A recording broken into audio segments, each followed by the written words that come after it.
Okay, we'll see how long my overhead light stays on and my phone doesn't fall over. So I wanted to make a quick little training for all of us here in this group.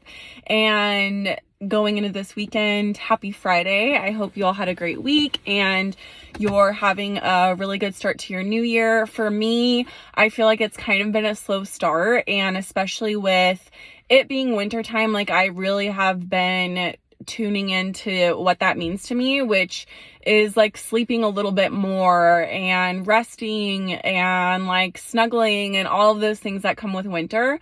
But on that same token, I've also been thinking about this 90-day run that we are all doing together and what that looks like for me and my feelings around it. And so I wanted to share those with you and just do a quick little training on the 90-day run and our feelings about the 90-day run. So what I was thinking about today was fear, really. And I was just asking myself, do I have any fear around this 90-day run and the things, the daily methods of operations that I've committed to doing? And then just asking myself, what is a 90-day run to me? And am I running, or am I diddle daddling? You know what I mean? And how is this different from any other time that I show up in my business? And so what I wanted to share with you is that I'm often afraid. I'm often full of fear. And that usually looks like I'm afraid I won't hit my goals, or I'm afraid that I get in these places in my business where I feel like I don't know how to run a business, or I don't know what to talk about, or I really notice times where I feel like I'm trying to get rather than knowing how to give, or being in a state where I can give and give value. So all of that being said, what I thought about today and decided on today and took action on today was that it's so normal to be afraid. It's so normal to have fear. When I look back in the last 9 years of my life and running a business, fear has been very constant. And I really believe that, anyone that tells you that they don't have fear or haven't experienced fear is lying, or they haven't tried to challenge themselves. They haven't tried to level up. And so then I was thinking about the difference between fear and doubt. And I was listening to a podcast today and doing some personal development, because that's something I've also been kind of slacking on or not doing consistently, and I'm noticing it. And part of my brain tells me things will I'll grow without doing anything. I'll grow by just thinking about things in my head. And I actually don't believe that's true. I believe that I have to put new ideas in my brain and then take action and implement those new ideas to actually grow.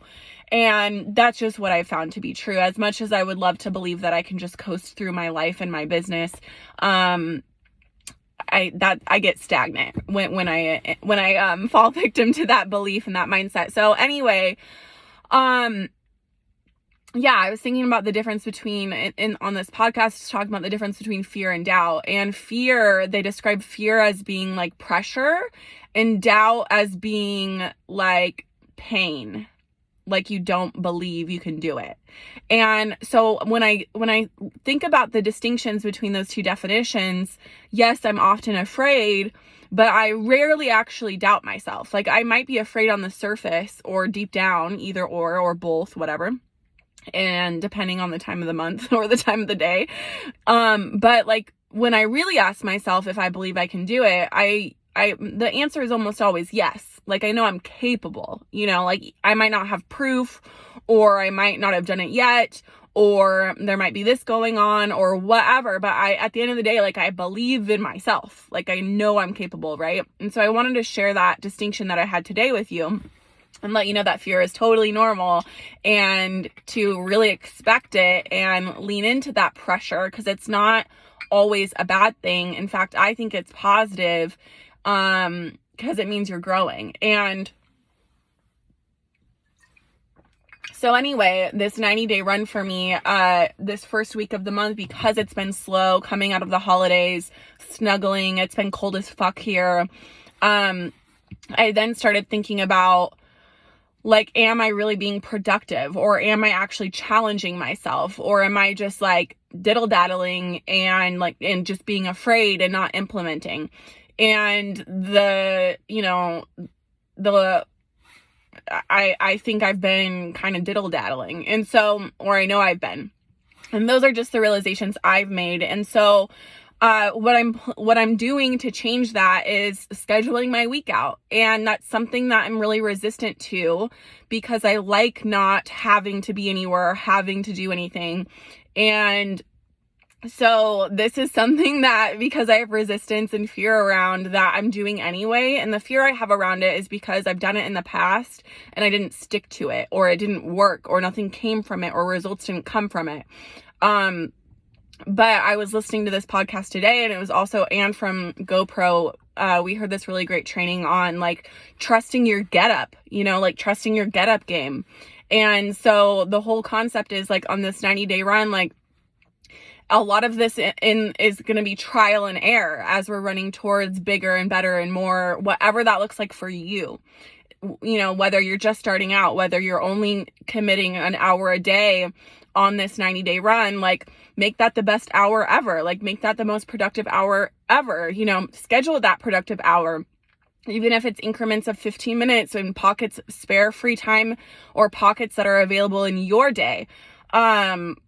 And then if things don't work out, or you don't show up the way you want to, or you realize you scheduled too little or too much, or you don't like the way you're showing up, or you don't like the way, or you feel like you're not niching yourself enough, whatever, like, all of that's very valuable. And trust your get up game to pivot and to adjust and to get up again and run. And so I wanted to share that with you. That's the mindset that I'm holding and adopting. And I'm going to share my schedule with you that I'm making, including like waking up earlier and then scheduling days that I'm going to sleep in. Because I do think that's important to have, like, I don't want to necessarily burn out, but it's only 90 days. And my 90 days for me really begins tomorrow, is what I'm deciding. And, even though I'm in school full time, sometimes I think I put a cap on what I believe, or what fear tells me that there's only a cap to what I can accomplish. And the truth is that today I took some time to narrow down, and I'm going to do more of this and share with you on the problems I want to be solving for people, and based on the problems I want to be solving, the kind of value I want to be giving to people. And that's the attraction part of the business that I really like, and that has really worked for me. And so I'm going to share all of that with you guys so hopefully that it helps you niche down and figure out and identify exactly what problems you want to be solving for your people, because not everyone's going to be your people. But if you're specific in the problems that you can solve for people, you will find those people. And to me, that's the best part, is I just get so much from giving. And when I'm clear and grounded in the ways I'm giving and in what I'm giving, I just feel really fulfilled as a human. And I love that our business gets to be the foundation of our business. And that's why I stay, and that's why I love what we do. December was an amazing month. I want to give y'all a shout out for just absolutely crushing it. And there's no reason that this team can't be a rank 6 team. Like, it's about time. And I know for me that if I'm going to be bulldozing through my 90-day run in ways that works for me and my schedule. And that's going to be more than what I usually do, because I want more than I've usually had. And so if you don't want to do it, like, that's totally fine. This is your 90-day run, not my 90-day run, right? And so just like owning it and being able to identify what you are committing to and sticking by your word, and knowing that even if it's an hour a day, like, that's totally okay. And we get to love and celebrate you and your commitment that you're making. But I know in order to get results that I want for me, and to get out of complacency, that I need to do more, and I need to lead from the front, and I need to pave the way. And so that's what I get to do, and that's what I'm deciding to do, and that's what I'm taking action on doing. And so I'm ready to run. Let me know if you guys have any questions, or how I can help you if you have any questions about niching down. We're going to continue this conversation, and I want to start weekly group calls with just our core group, because I think that community and that, like, face-to-face time is really valuable and something that we haven't done in a really long time just on our team. And it's something I just can see us growing. And it's something, I know that every promoter is different and the way that I maybe do things are different than other promoters. But I like it. And, what I like about me and what our team and Hillary and the way I've been coached is that, I want to build this so that I can have a really big life. Not that, I want to do this consistently so that I don't have to work constantly. And that's one thing that I heard that I really, really love and believe. And what I want for you and what I imagine, and I know most of you and have talked to most of you, I know a lot of you are very aligned with that. So finding a way to both bulldoze, but also really enjoy our lives is the culture that I want to be embodying and creating and sharing with all of you. And what's the word I'm looking for? Is it embodying? No. Role model for you, basically, is what I'm trying to say. So I love you so much. Have a beautiful weekend, and excited to share my plan, my schedule, my problems I'm solving for people, and all of the amazing stuff we get to do. All right. Love you. Bye.